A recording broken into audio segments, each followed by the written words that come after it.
Primero de todo, felicitar a los quintos. No hace los años hoy, ¿eh? Pues felicidades para el que cumple los años hoy.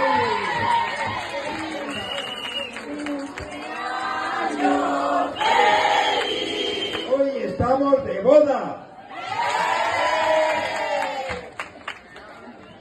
Aquí tenemos a los novios, Manolo y Petronila, que celebran hoy su enlace matrimonial y a los que deseamos muchas felicidades.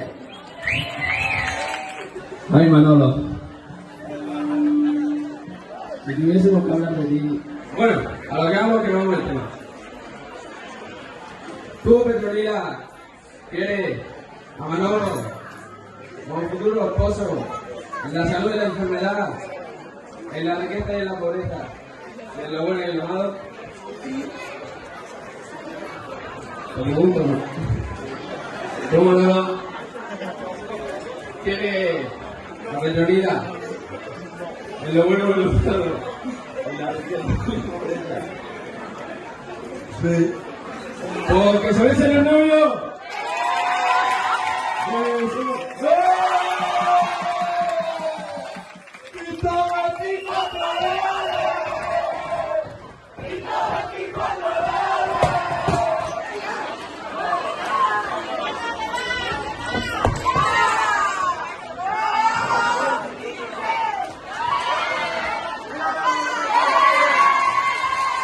Nada, buenos días, y con un año más estamos celebrando la boda de Manolo y Petronila, y como siempre Salmorena pues tiene el honor y el gusto de ofrecerle unos bailes de nuestros niños medianetes que lo hacen fenomenal.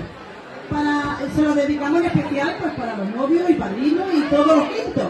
¡Va por ello!